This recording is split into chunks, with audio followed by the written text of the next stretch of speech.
Hello, everyone, and welcome to another edition of Let's Talk ETC. I have a former guest with me, Viktor Tron, who is the team lead for the Swarm project, building a decentralized file storage system. I had him back on the show. One reason, partly, is that the show that he did last time, a long time ago, was one of the most highly watched shows. So there seems to be a lot of interest in Viktor's work. So welcome, Viktor. Thank you very much, Christian. Thanks for having me on the show. Sure. Of course, when you say my work, I want to immediately credit my team and the genius researchers who are behind this project. So it's very important to mention. Yeah. Oh, so it's not the work of one person. It takes a lot of smart people to make such a successful project, you're saying? Yes. And of course, whether it's a successful project or not is also a question that will be answered by time. Okay. Now, so for the people that don't know you, why don't you give a little short personal introduction, kind of your background, career, education, whatever you want to add. Thank you. So for me, I started out studying mathematics and linguistics. I had a kind of career as an academic linguist, doing like software simulations of language change and all kinds of language technology related things. I was interested in artificial intelligence. I worked for a company called Nuance, doing speech recognition and all kinds of other stuff. And gradually I kind of moved towards generic development. I mean, I've been a geek since I was a child. I programmed like computer games at an early age as well. So it was not really, it was kind of a return back to the origins. And when Bitcoin came, admittedly mostly for ideological reasons, I was following very closely. I was intrigued by the possibility that a free decentralized sound money system can change the world for a better place, and at that time I was not so much involved in that as a developer, but when Ethereum came, I immediately jumped on the bandwagon. I met Gavin Wood when he presented Ethereum right after the Miami conference. I was an early contributor, so I've been with the foundation ever since. And I worked on various parts of the Ethereum client, the Go client, and gradually like became more and more involved in Swarm and kind of became the team lead by deed. Okay. I don't know if this was good enough introduction. No, absolutely. One question that I thought of. So you said you're interested in artificial intelligence. That's part of your background. Did you ever have any ideas of how to combine blockchain with artificial intelligence? Oh, thanks for asking. On the other hand, don't let me open the Pandora's box. then we end up talking for hours. So I definitely have a strong view, and I have a vision or dream to combine these two areas, and basically combine network and peer-to-peer network infrastructure to do machine learning with a particular paradigm I'm interested in. It's kind of has the promise to solve some untractable or kind of difficult to calculate problems by massive parallelization due to network nodes concurrency. I don't really want to go into technical details, partly because these are ideas I kind of very half-baked. But personally, I have a dream to go into that once the projects I'm working on kind of mature enough. Okay. All right. So let's get to the main topic of the show for today, which is Swarm. So Swarm is a decentralized file storage system. somewhat similar to the InterPlanetary File System, IPFS. It works on any Ethereum compatible blockchain system like Ethereum Classic. So that's my introduction, but why don't you give yours, since you could do better as the team lead. So I want to first tackle the scope of Swarm, starting from this idea that it's a decentralized storage solution. And then maybe later we can go into details about what differentiates it from other solutions. Okay. So Swarm was meant to be thought of as, if Ethereum is Ethereum vision is the word computer, and Ethereum blockchain is the CPU or central processing unit of this world computer, then you could term Swarm as the hard disk of that computer. Mm-hmm. Now, as we went ahead with Swarm, the scope widened quite a bit. This is partly because we also realized that Whisper, as was implemented by the Ethereum Foundation's Whisper team, and the original vision was not scaling. It couldn't scale because of the technology it was trying to use. Basically, it was using gossip, kind of general broadcast between nodes in the network, and that makes it rather it doesn't allow for low latencies in sending messages. So, for example, for a real live chat or any kind of message data transfer, it was not scaling properly. And we embraced the same underlying technology that we use for Swarm, basically a kind of routable overlay network. We use the same technique to realize a communication solution, basically a messaging layer, which is called PSS, just in line with the other kind of funny names used in the Ethereum realm. Yeah. And PSS also stands for abbreviation, stands for Postal Services on Swarm.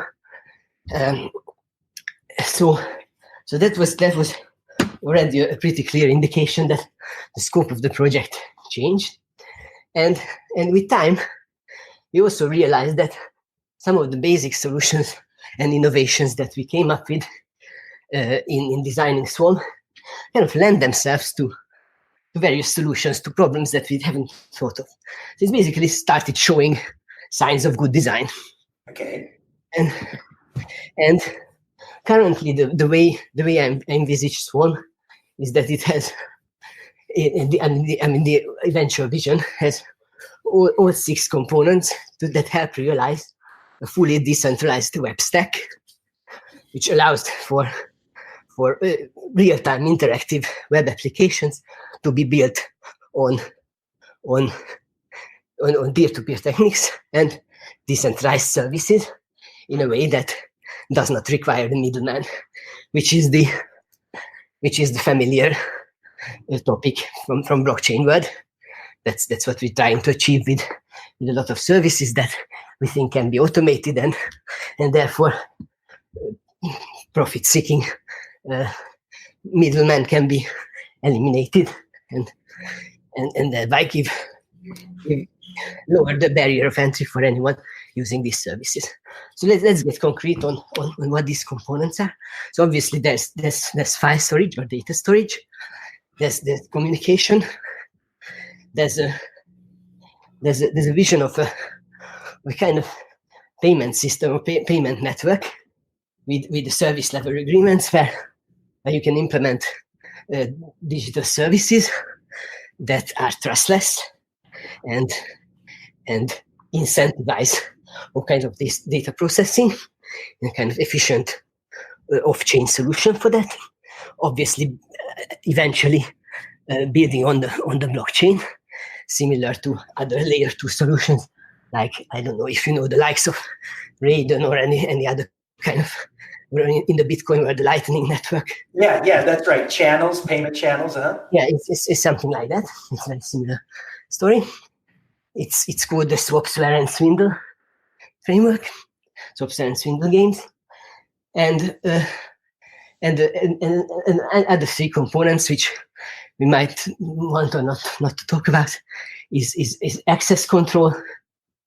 That a kind of mechanism that makes sure that encrypted content is revealed to the parties that someone wants to share. So that allows you for basically that's the Web3 way of doing members area in a website or private sharing with friends in terms of like a Dropbox like application. So it's up to these two. There's another component which concerns the kind of database solution. It's basically a way to use the lower layers of Swarm data storage and define kind of relationships between data blobs in a way that certain distributed structures can be thought of as distributed databases and can be queried and indexed, and all kinds of database transformations can be done in a trustless and provable way. That has interesting applications as well. So that's the database. And no, yeah, that's a good overview. There was two things that you said that were interesting that I just wanted to elaborate on that people may not know about. Yeah. So the distributed file system, it's not just a cheap, inexpensive storage. You also have other useful, attractive properties like you said, privacy protection. And I was really surprised that you said real time. You're worried about latency. So not just inexpensive storage, but you want to enable applications that where the speed, the right time read times are important to keep those small. So that stood out. In fact, Swarm has no little ambitions because it wants to cater for a solution that spans from storing like long-term storage of backups, and which is kind of unpopular and very rarely accessed content storage long-term, and with all the guarantees, and go through the spectrum up till serving popular website content, which has to be really low latency in their retrieval. So that's no little ambition in one system. And of course, the main point is that the underlying technologies that kind of inspired Swarm's basic design have been around for some decades. So these peer-to-peer technologies that also gave rise to the Napsters of the world have been around. However, there's a major step in maturity for these systems when blockchain arrived. Why is that? Because blockchain suddenly allowed for programming economic incentives and adding them to these systems to make them economically sustainable in the long run. And that's a very important kind of vantage point for our system that it should have. So we usually characterize Swarm with or a Swarm stack with three S's. It should be scalable, sustainable, and sovereign. Right. No, that's I think that's going to increase people's confidence. What you just said. So everything you're doing isn't brand new. You're not doing research into something that's never been done before. So a lot of it is old ideas that have been tested for distributed file systems. And I like what you said, that the reason right now it's hot is because blockchains make it more practical. Like you said, the financial incentive. And so that's the reason why there's more interest in it now. It's not. But of course, Swarm added their own innovative twist to most of these solutions. But yeah, we're standing on the shoulders of giants. Let's put it that way. Right. Now, the question that always pops up probably in people's minds when they hear about Swarm and distributed file systems is, well, how do all the different options compare? Like especially the IPFS, InterPlanetary File System, and maybe there's other ones that you know about as well. Can you kind of say something about the different options, and do they? Is there any synergy between them? Can they work together, or what? There's a lot of synergy. So with IPFS team, we've been kind of comparing notes, if not kind of collaborating from the very beginning. I mean, in the grand scheme of things, the whole decentralized web is still a niche, which means that any kind of competition is really not worth considering as rivalry, because we kind of both working for the same cause. This is important strategically and politically to understand. Of course, when it comes to tiny technical details, we can argue for hours that one is totally different from the other. But maybe from the point of view of simple users, most functionalities can be thought of as similar. But let's try to tackle the most glaring differences. I mean, IPFS itself is incentivized only as its extension Filecoin has introduced this kind of storage incentivization, which is meant to be there to guarantee content integrity over time. What's the main difference between Swarm and IPFS is that while Filecoin only uses positive incentives, so reward farmers, or actually they call them miners as well, because you basically mine proofs of storage in a way, and get rewarded for that. A similar way to mining a block in the Ethereum blockchain or ETC blockchain. So it positive rewards. However, in Swarm, we have been insisting from the beginning that the security such positive rewards give is lacking on this 0.1%, which is crucial. Let me explain. So positive rewards create a general incentive and incentive compatibility with the network goal of not losing files. However, there's no particular threat or huge expense to anyone if something does get lost. So there's, in other words, maybe it's easiest to understand it as an example of the tragedy of commons problem. Mm-hmm. If you benefit and if something belongs to every one of us, there's no particular individual that has to feel responsible for that.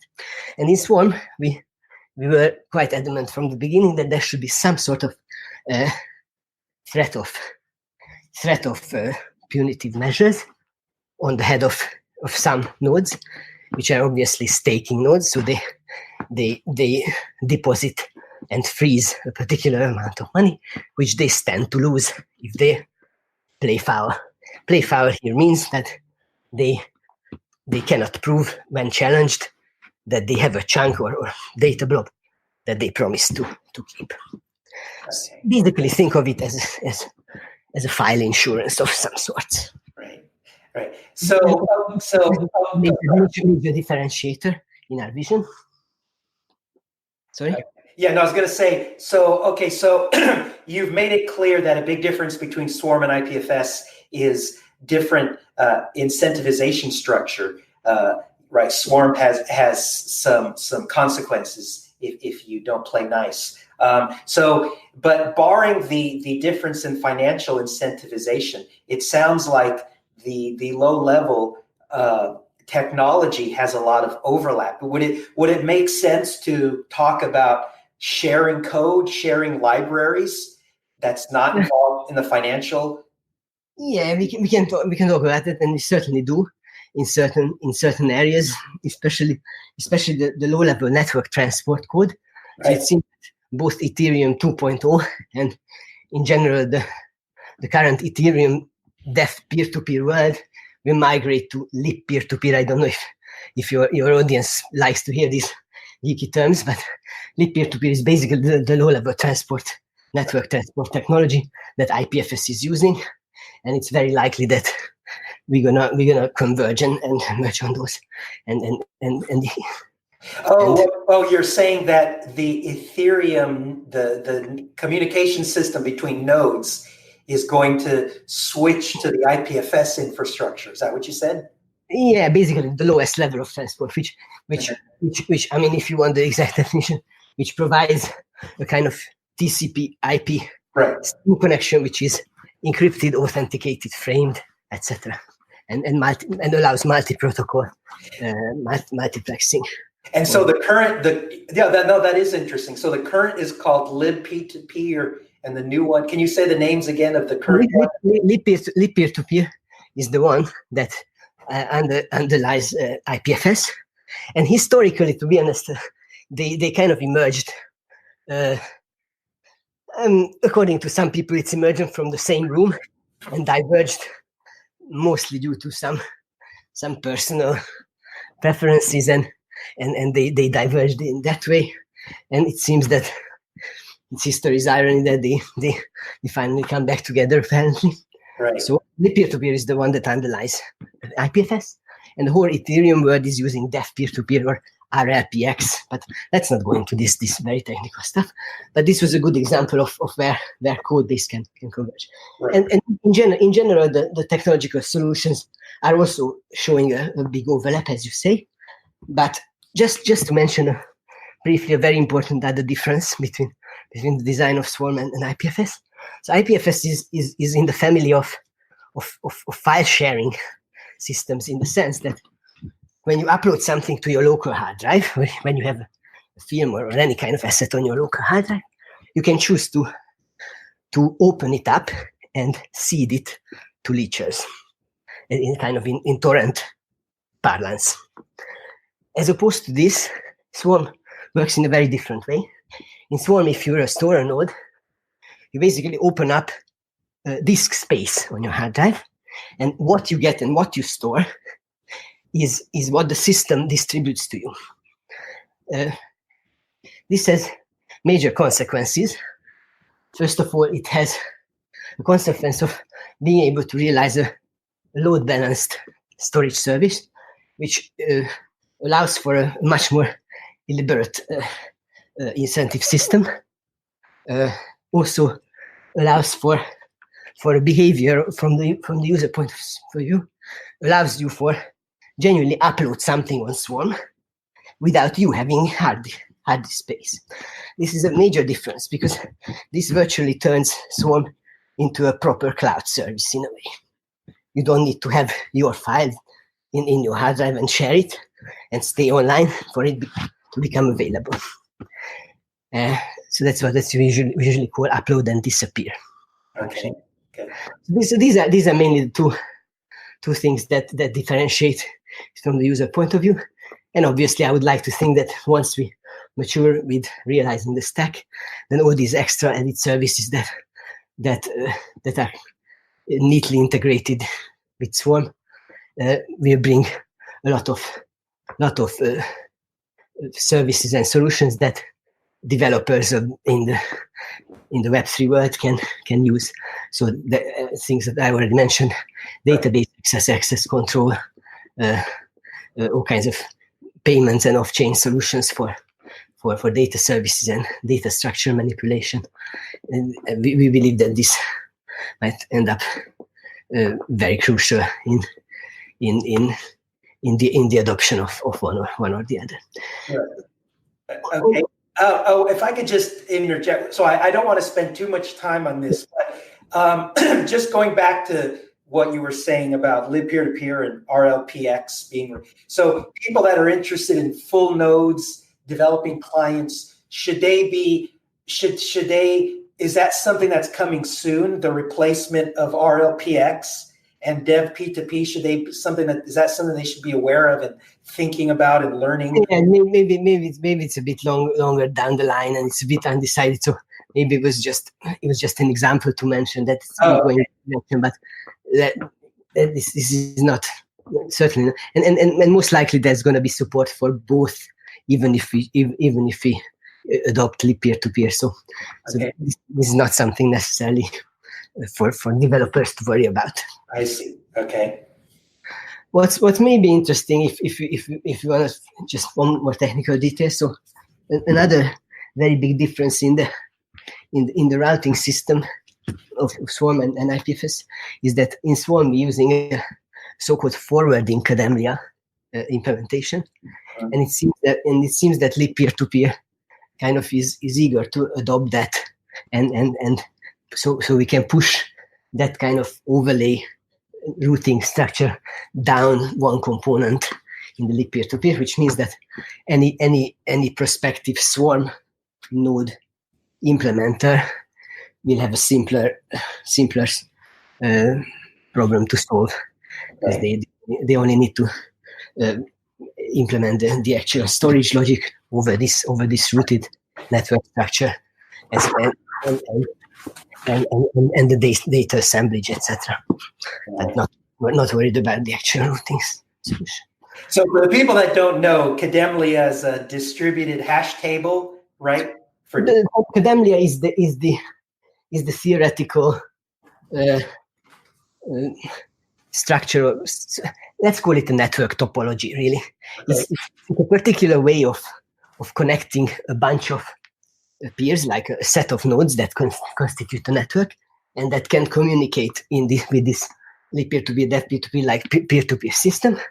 And Kademlia is a topology over that, which is based on a kind of addressing scheme, and it basically dictates a way to connect with a relatively small number of peers, and has the property that if you connect it this way overall, then you can guarantee that there's a route between any two nodes in the system in logarithmic steps. And moreover, this routing is determined in a way that each node that constitutes a hop on the path can locally decide which way to go to deliver to the destination.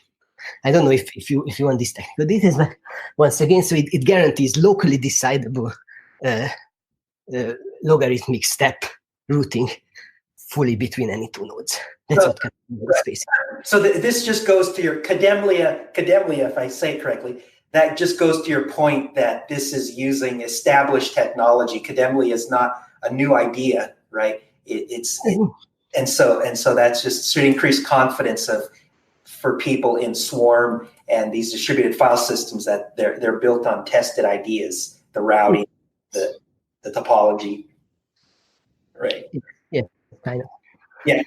So is there any, what's the status of all of these technologies? Has there been recent advancements? What's like the latest news and latest status of all this? Yeah. So we're working hard on delivering a very stable release on our test network, so that we can handle. So currently the target for the next MVP to be realized in the end of Q3 is to be able to transfer 100 gigabytes, or transfer or like upload and download 100 gigabytes, and that requires very solid base technology to do that.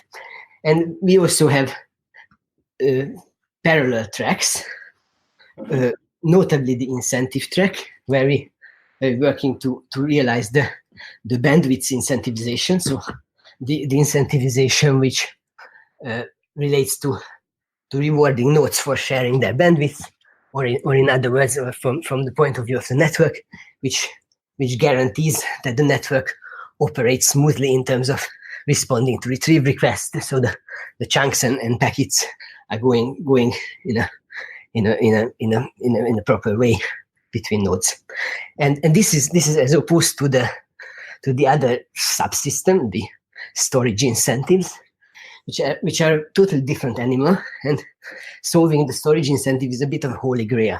So storage incentives are much more difficult problem, because as opposed to rewarding exchanging data, it doesn't have the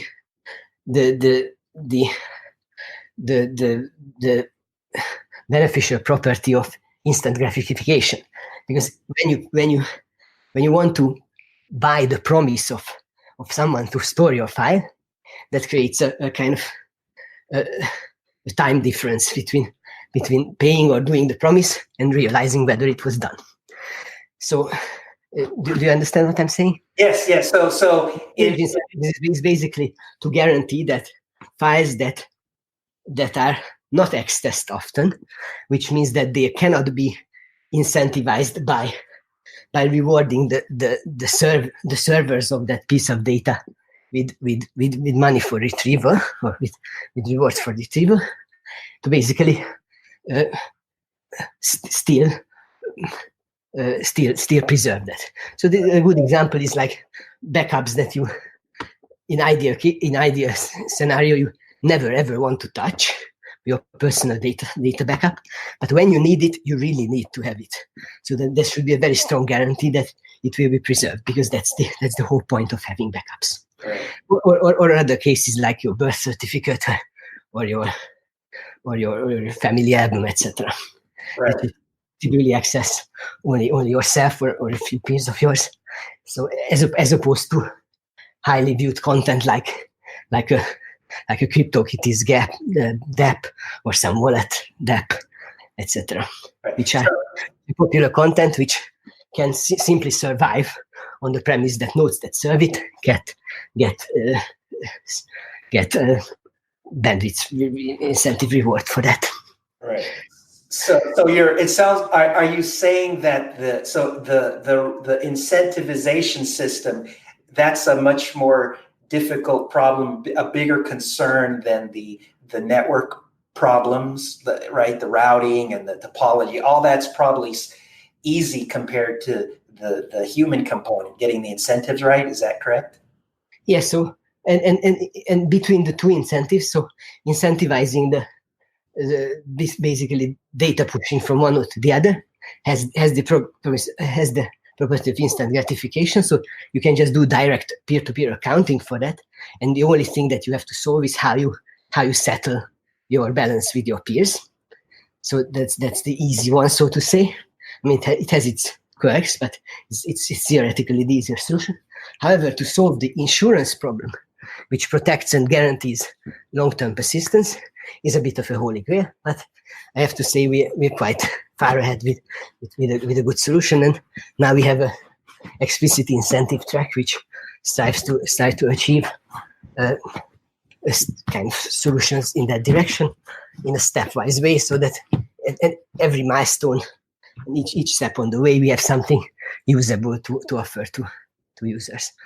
Okay, well, that's good that you're far along. Now, I would guess, I don't know the incentive structure for long-term backups, but I'm guessing that periodically you calculate the hash, you confirm that the hash of the backup is correct, and so you pay people maybe every week, every year, whatever, if they could prove that they're storing information with the correct desirable hash. Something like that? Very correct. Except that it's not exactly the hash, because the hash is known and could be just given and stored instead of the data. But it's a construct that's usually called in cryptography a proof of custody or proof of storage, which there's various ways in which this proof of custody can be implemented. But the main important feature of proof of custody is that you're able to tell whether at a particular time t a node possesses the full data that you need without you having to actually inspect or retrieve that data. That's the definition of proof of custody. And indeed, the solution is like that. So with popular content, you just constantly retrieve the actual asset because you need it and you read it, and you reward the servers or the storer nodes or cacher nodes for serving that. But if the file is actually not needed, you just as an insurer want to check whether someone stores it, then you, in the same way, you just retrieve proofs of custody for the same, and thereby save bandwidth and right. And, that's interesting. I never heard of that, proof of custody. So people are thinking about proof of custody algorithms. I like that. Yes, correct. Okay. And proof of custody algorithms can be combined with all kinds of redundancy measures. I don't know if you know coding theory or error correction codes. Like yes, a little bit. There's currently a team of researchers that are the leading experts in a coding scheme called entanglement codes, and we have a strategic partnership where they basically developing the entanglement coded redundancy extension for Swarm. I mean, if you want the details of that, it's also very interesting because so these redundancy codings work in a way that when you have your original data, you basically inflate it to a bigger data set, which has some guarantees that any sufficiently big part of a bigger data set, any parts of that can reconstruct the original data. And you can optimize on various parameters as that. There's a theoretical optimal solution for storage overhead, which is called the Reed-Solomon coding, right.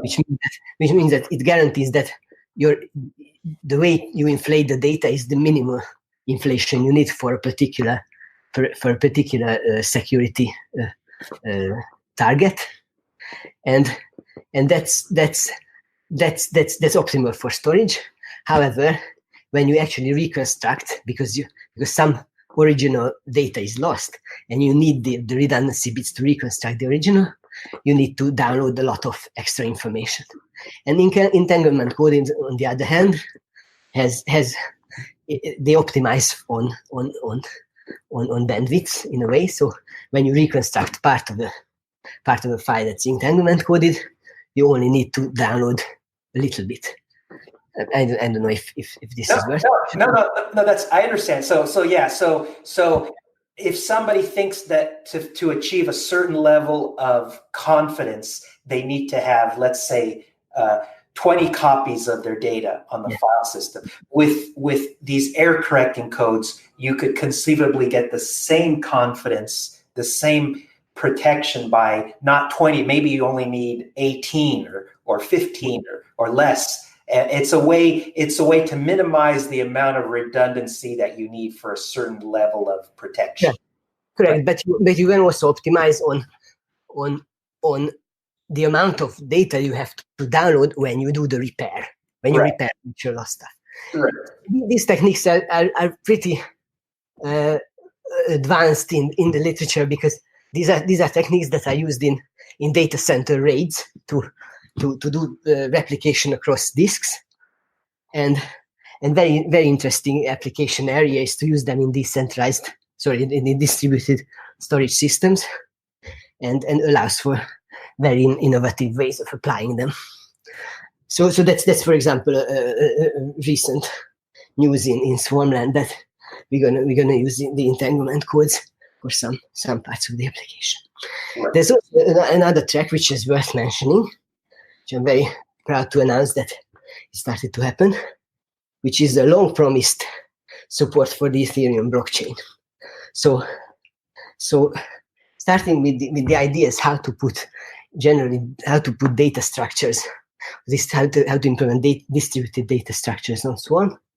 We're gonna have support for downloading the header chain first, basically the blockchain, and after that the Ethereum state itself will be on Swarm, which will allow for various applications. For example, directly could be used as for light clients to download provable state data. So a light client means that you don't actually store the entire blockchain and state like a full node that does mining. That's interesting. But instead, you just want to inquire your own balance. Right. You have the blockchain itself, but you don't care about the entire gigabytes and gigabytes of stored state. You just want your balance. But you want your balance to be provably stored for you. Right. And then it's called the light client protocol, and Swarm storage will allow for this support, and also hopefully we're gonna have a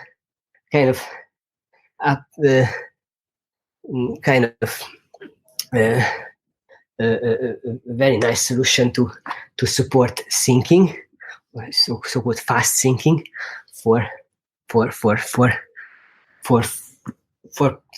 full nodes that don't necessarily want to download the whole state from another Ethereum node, but Swarm can actually help distribute that and allow for a clean, principled and massively parallelizable way to download the state. Right. No, that makes a lot of sense. Yeah, I mean the blockchain, the state of the virtual machine, that's certainly a large piece of data, and so that would make sense to store blockchain information, state information on Swarm. Yeah. Yes. I was going to say, so that I wanted now to ask you about, so you've given a good overview of the current state, some of the problems being worked on, and some of the issues. And I wanted to ask you about how we can get more people to accept distributed file systems.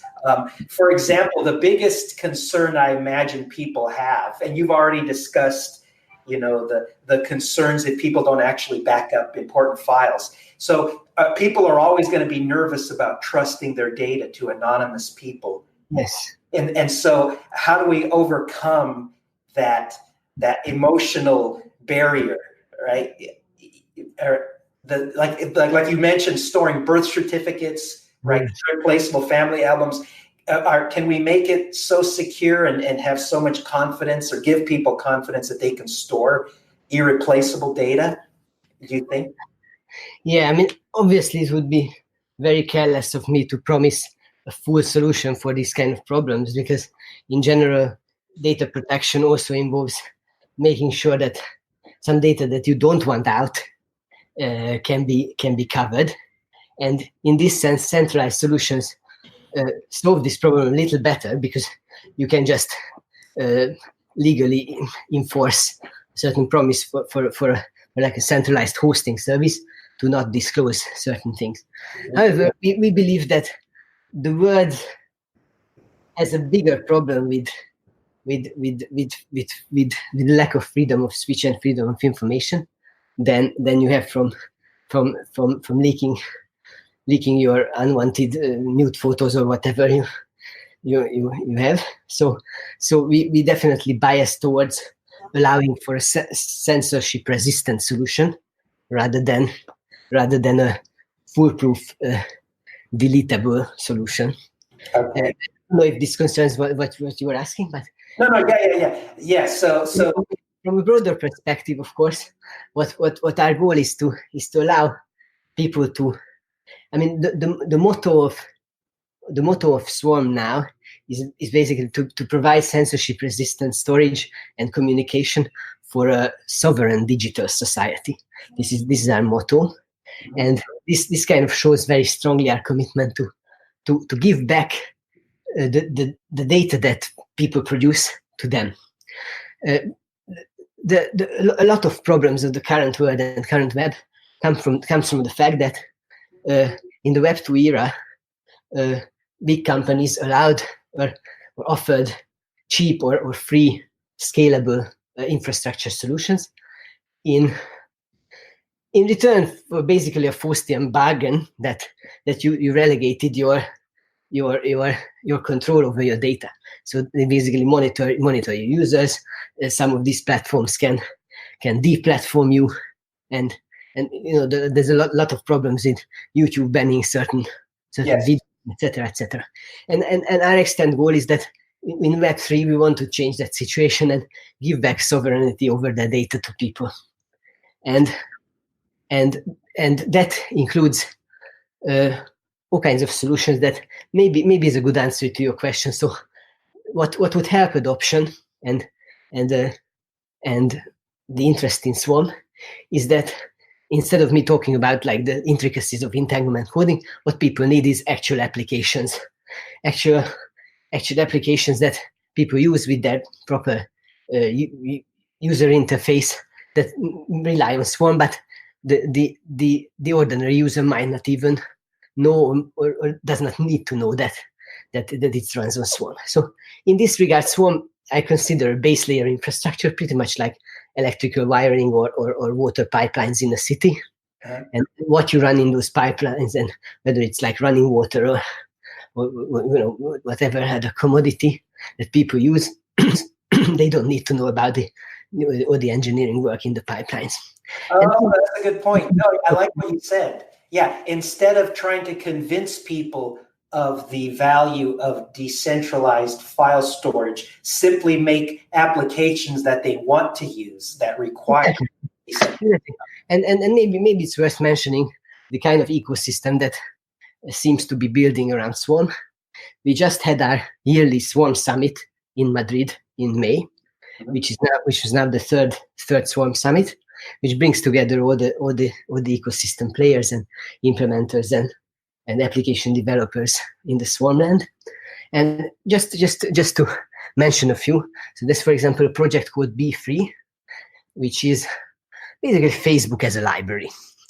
So it wants to deliver serious on the promise that in the blockchain world of Web3, it is possible to run very complex applications and services without it requiring an entity as a middleman. You don't need Facebook to have a Facebook-like application to share statuses and do search and share things and communicate with your friends. The same way that you don't need Airbnb or Uber as a company to coordinate people, accommodation and transport. Yes, that's a good point. So that you already answered the question of the applications that we need to make that run on Swarm. We have to make the ones that people already know and love. We have to make a decentralized YouTube, a decentralized Facebook, decentralized Uber, Airbnb. And just to mention a few others, there's for example, Epic Labs working on EtherGit, which is the GitHub on Swarm, so the GitHub application. So it's basically distributing source code and allowing collaborative coding and version control, and all the shebang around it that you need.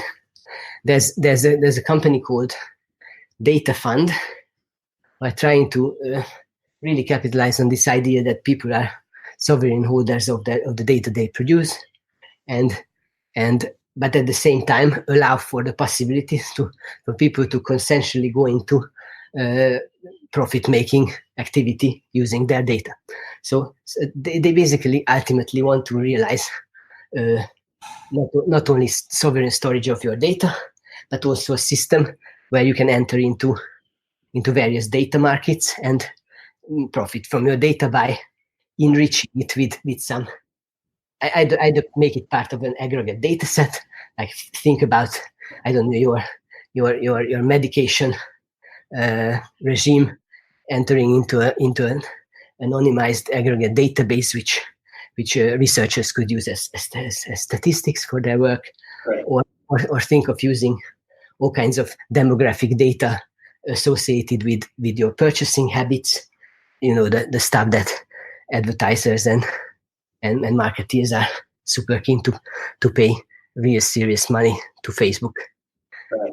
Now, can I have an answer to the question I asked you. Tell me if you think this is a good idea. So I asked you the question about how do we attract the person that's paranoid about losing their data, the family album, the birth certificate. So the best idea that I've heard of is assuming that the cost is very inexpensive on Swarm and related file storage systems. What somebody could have extreme replication. So they could pay, if it's cheap enough, right, make 100 copies of their birth certificate. And by having extreme redundancy, maybe that will make them confident enough to store that irreplaceable, very critical data on Swarm. Yeah, you're right. Ultimately, if storage turns out to be so cheap in the long run, maybe just extreme replication a kind of arbitrary application on client side would just solve all the problems. But at the moment, we're putting our bets on another solution, which is insurance that combines that sets out from the premise that doing some computation and some communication basically get proof of custody often enough. And if you find trouble, just do a repair based on the erasure coding and stuff is going to be cheaper than full replication of stuff. But I mean, time will tell which solution will pan out better. But the problem is that some insurance should be there in order to guarantee availability. Right. What I mentioned as a problem before, which it remains a bit of a problem, is that if somehow in a swarm-like system, access to your data is leaked out, it's very difficult to imagine a proper solution to take that off. In principle, that's the case currently with the web as well. But since there's not much in the way of permanence of links and data that was available, it's not necessarily easy to access. It's stuff that's already out on link. You can just ask not you, but like, I don't know, government decrees or some subpoenas or whatever can be submitted to hosting services to take off certain content, and thereby some access to unsolicited content can be handled. But right. as I mentioned, we're putting more emphasis on censorship resistant rather than ensuring that what you don't want out cannot. Yeah, you're kind of a victim of your own success. You have such good censorship resistance properties, technology, that if somebody wants access control, if they want to censor content, it's more difficult. So yeah, that's an interesting point. But you're focusing more on the censorship resistance. Okay, so that's what is the solution, because the other side cannot really be solved anyway. I mean, once in the digital era, when something is leaked, it's leaked. It can be considered leaked forever. So right. Anyway. So why don't we close by? Why don't you share your thoughts on the near future and maybe a little bit farther out? What can we expect the next year, 5 years, 10 years from Swarm and decentralized file storage? Do you think it's going to start to be used more and more? What do you think? What are your thoughts on the future? I really hope so. I mean, such an ambitious project obviously can slip on a banana split. So any kind of non-technological reasons for its failure. But let's take the dream vision. Is that quite big parts of the decentralized web we run on basic infrastructure that's powered by Swarm, and enables utilizing the whole web stack that comes with the decentralized web. Basically, Swarm communications like PSS, Swarm storage, off-chain payment solutions, and decentralized trustless services for data manipulation, databases. And that's kind of my vision. And honestly, kind of ironically, I think the best that could happen to Swarm is that no one knows that they're using Swarm. It's a bit like the Linux Swarm would like to be more like the TCP/IP of the internet in a way. Maybe that's the kind of not very clever analogy, but you see what I mean. Some sort of very basic layer stuff, which is kind of covered behind the shiny, beautiful, and easy to use UXs that will emerge and that will utilize all the novel properties that make up the decentralized web, and therefore bring like marginal cost solutions to all these data problems, allow for lower barrier of entry for small businesses that want to use these kind of solutions. Because the major premise of these systems is that the publicly available since you directly pay for services as and how you use them, it's basically does not require upfront cost for all kinds of infrastructure investment. So you don't need to set up your infrastructure DevOps team and set up your Mongo database cluster, but you can just use Swarm and use as much as so basically a very flexibly scalable solution for all kinds of data, like forums, communication, websites, and of course e-commerce solutions. Yeah. So that's the vision, and once real solutions to real problems come, for example, one that solves the intellectual property monetization problem. Let's not even call it intellectual property, like creative content monetization, a creative content economy, these kind of solutions, or data sovereignty problem, or like video platforms, etc.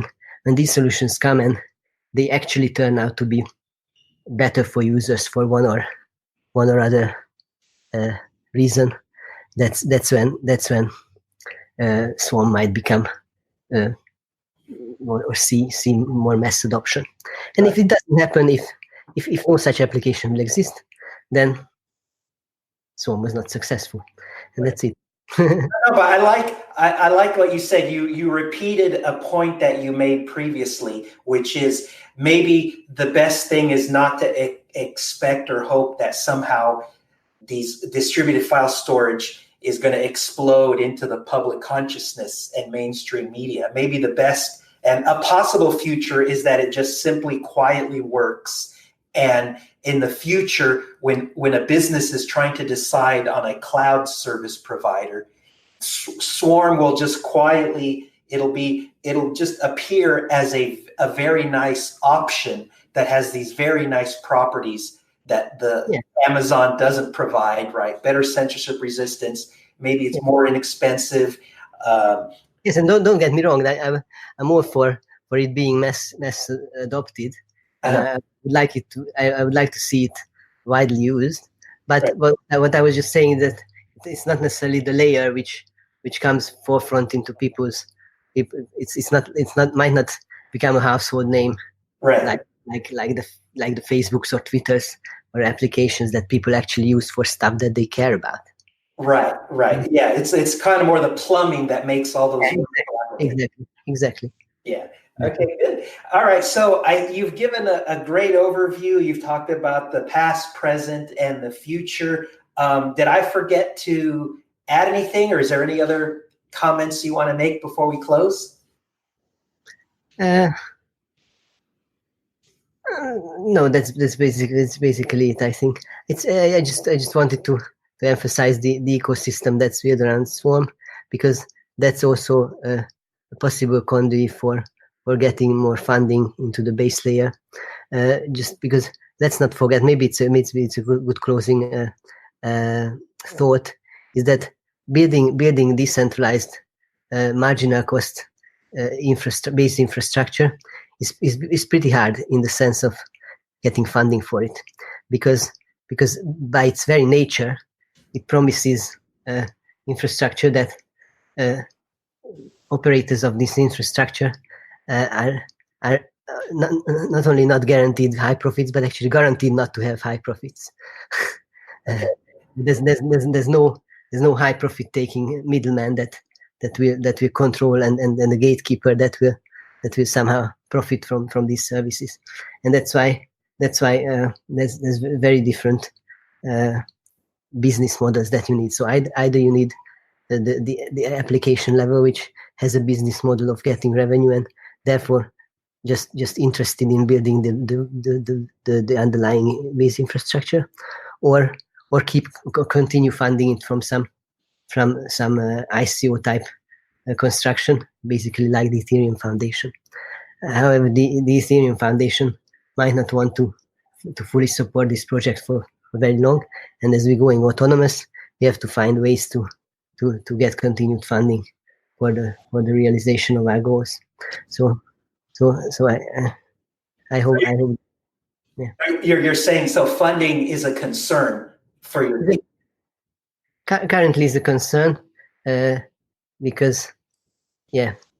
Okay. All right. So yeah. So if anybody wants to help out, has any ideas, or wants to support Viktor Tron and the Swarm team, definitely get in touch with him. All right. So go ahead. Thank you, Christian. I just thank you.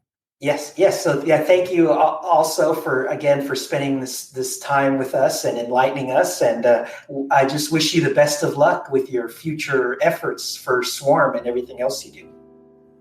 Thank you very much, Christian. Thanks for having me on the show. And I hope your audience and supporters of ETC will benefit from this project. Yes, me too. All right. Bye-bye for now. Bye-bye. Thank you.